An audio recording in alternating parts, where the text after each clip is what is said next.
Assalamualaikum warahmatullahi wabarakatuh. Perkenalkan, kami dari kelompok 3 akan mempresentasikan tugas kedua. Dengan saya sendiri, yaitu Devita Anggreni Putri, dan rekan saya, yaitu Aulia Anindi. Masuk ke materi pertama, yaitu sesat pikir, yang terbagi menjadi dua. Yang pertama ada sesat pikir tidak fokus, dan yang kedua yaitu sesat pikir logika meloncat. Sesat pikir tidak fokus terjadi atau dapat terjadi ketika tidak mencapai pada inti topik atau argumen, bahkan membawa atau melibatkan ranah pribadi dalam proses berpikirnya. Dalam hal ini terbagi menjadi 4.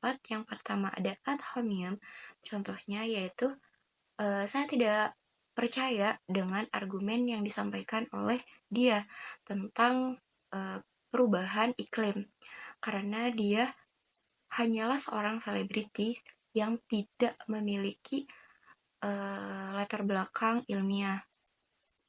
Orang tersebut bukannya malah memperkuat argumennya atau membahas validasi argumen tentang perubahan iklim, tetapi orang tersebut malah menyerang personality atau karakter dari pembaca tersebut, yaitu selebriti, untuk meremehkan argumennya. Yang kedua yaitu ada fokus pada hal lain. Contohnya, orang A berpendapat bahwa kita perlu meningkatkan upaya untuk melawan polusi udara di kota ini. Tetapi orang B malah berpendapat, tetapi mengapa kita berbicara tentang iklim padahal masih banyak tunawisma yang butuh bantuan. Nah, dalam contoh ini, orang B mengalihkan pembicaraan dari isu polusi udara ke isu tunawisma yang meskipun penting tetapi tidak relevan dengan topik yang sedang dibahas. Yang ketiga yaitu tokukwe. Contohnya, orang A memberi saran bahwa kamu harus berhenti merokok karena itu buruk untuk kesehatanmu. Tetapi orang B malah membantah, ya, kamu juga merokok, jadi siapa kamu? Kenapa kamu nyuruh-nyuruh atau memberi nasihat? Nah, orang B ini tidak menanggapi argumennya, tetapi malah menyalahkan orang tersebut karena orang tersebut juga merokok, gitu. Tidak mendengarkan apa yang ingin disampaikan oleh orang A. Dan yang terakhir dari sesat pikir tidak fokus yaitu pendapat mayoritas. Contohnya, mayoritas orang-orang percaya bahwa mengonsumsi vitamin C dapat mencegah flu. Nah, di sini argumen didasarkan pada kepercayaan atau mayoritas tanpa mempertimbangkan bukti ilmiah yang lebih valid atau lebih nyata gitu. Nah, terus tuh faktanya kepercayaan mayoritas tidak selalu menjamin kebenaran karena bisa jadi didasarkan pada asumsi atau informasi yang kurang tepat. Selanjutnya masuk ke poin sesat pikir yang kedua yaitu logika meloncat. Hal ini terjadi jika terlalu terburu-buru mengambil keputusan atau mengambil argumen. Terbagi menjadi 4 juga. Yang pertama ada menganggap A terjadi karena B, maka A pasti menyebabkan B. Padahal belum tentu apa yang terjadi di A itu disebabkannya oleh B. Nah, misalkan contohnya, saya meminum jahe sebelum ujian dan saya mendapatkan nilai bagus. Jadi minum jahe dapat membuat saya pintar. Dalam contoh ini, si pembaca mengasumsikan bahwa meminum jahe sebelum ulangan itu dapat menyebabkan dia mendapatkan nilai A. Padahal bisa saja dia mendapatkan nilai A itu karena faktor lain, misalkan karena dia rajin untuk belajar sebelum ujian tersebut. Nah, masuk ke yang kedua yaitu membesar-besarkan dampak.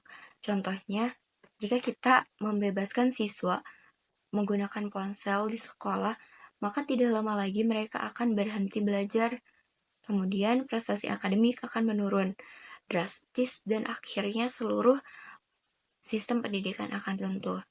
Padahal hal tersebut belum tentu terjadi karena dampak siswa ini diberikan boleh menggunakan handphone. Yang ketiga yaitu menyodorkan dilema palsu. Nah, contohnya tuh, yaitu jika kita tidak meningkatkan anggaran militer, negara kita akan segera diserang dan hancur. Tidak ada pilihan lain selain meningkatkan anggaran militer.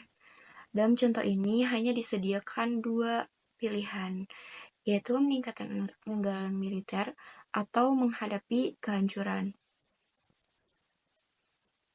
Padahal bisa mendapatkan berbagai solusi lain, tidak hanya dua pilihan tersebut.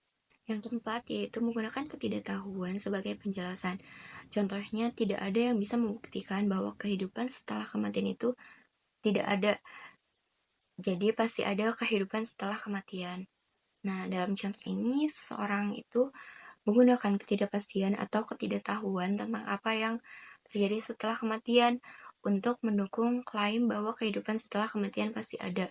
Padahal ketidakpastian tentang suatu hal tidak membuktikan kebenaran klaim tersebut. Walaupun sebenarnya telah dijelaskan dalam Al-Quran. Baik, selanjutnya yaitu jenis sesat pikir yang umum terjadi atau logical fallacy. Nah, yang pertama itu hasty generalization atau sering disebut dengan overgeneralization. Nah, ini tuh ketika kita mencoba mengeneralisasi suatu sampel kejadian yang biasanya skala kecil ke dalam skala besar. Nah, contohnya itu saya melihat dua orang yang berpakaian sangat santai di sebuah restoran mahal. Jadi semua orang yang pergi ke restoran mahal akan berpakaian santai. Nah, dalam pernyataan ini, seseorang menarik kesimpulan bahwa pengunjung restoran mahal berpakaian santai hanya berdasarkan pengamatan terhadap dua orang. Nah, di overgeneralization ini terlalu cepat dan tidak akurat karena jumlah sampel yang kecil hanya mengamati dua orang tidak cukup untuk mewakili seluruh populasi. Mungkin ada banyak pengunjung lain yang berpakaian sesuai dengan etika restoran tersebut. Selanjutnya yaitu circular reasoning. Circular reasoning adalah pengambilan keputusan yang berputar-putar. Bentuknya itu seperti X benar karena Y dan Y benar karena X.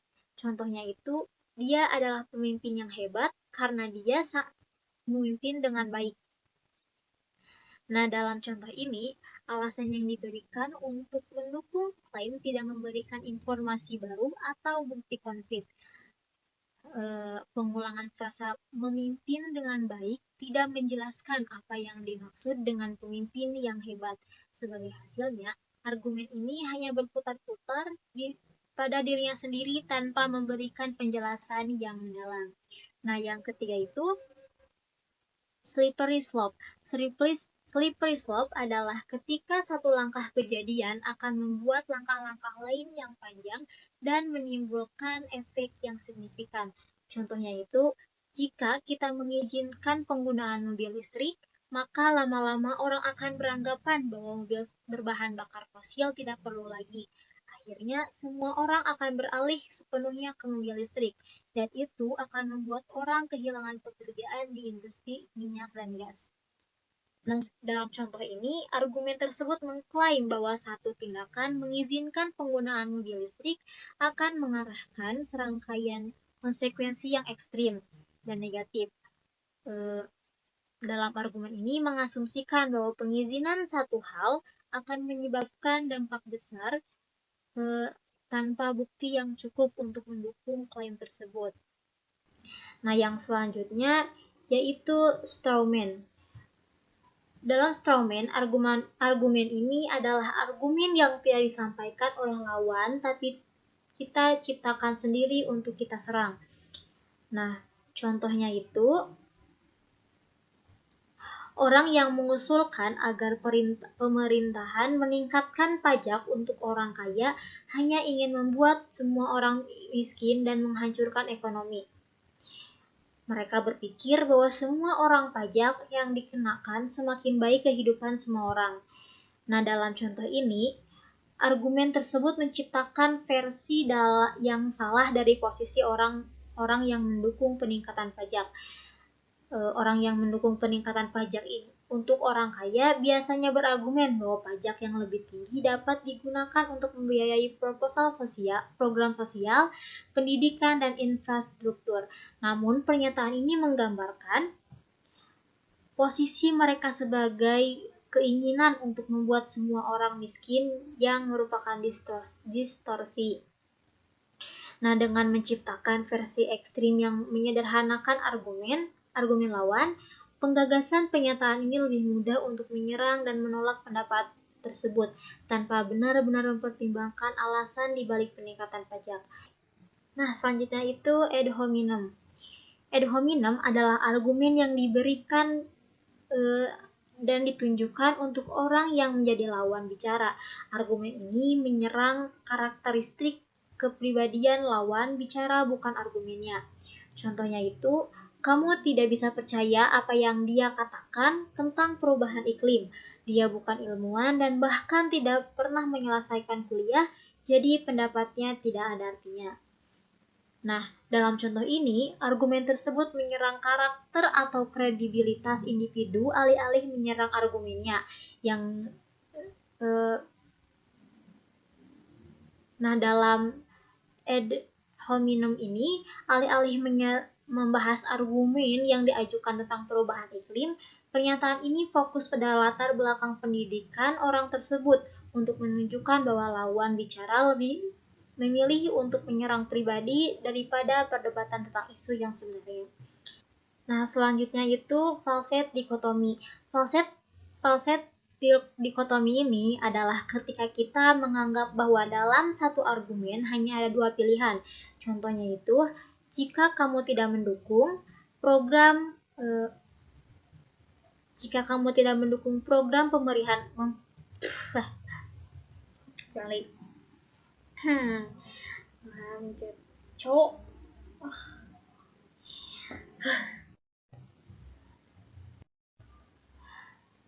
Selanjutnya yaitu false dikotomi. Nah, ketika kita menganggap bahwa dalam satu argumen hanya ada dua pilihan. Contohnya itu, jika kita tidak mendukung program pemerintahan ini, berarti kamu tidak peduli dengan kemajuan negara. Nah, dalam contoh ini, pernyataan ini menciptakan dua pilihan yang tampak saling eksklusif, padahal ada banyak opsi lain yang mungkin terjadi. Pernyataan ini menyiratkan bahwa hanya ada dua posisi yang mungkin mendukung program pemerintahan atau tidak peduli dengan kemajuan negara. Selanjutnya, cara menyikapi berita. Sebagai pembaca berita yang kritis, kita harus menerapkan prinsip teliti sebelum percaya dan teliti sebelum sebar. Karena di era sekarang ini banyak situs-situs yang menyebarkan berita hoax.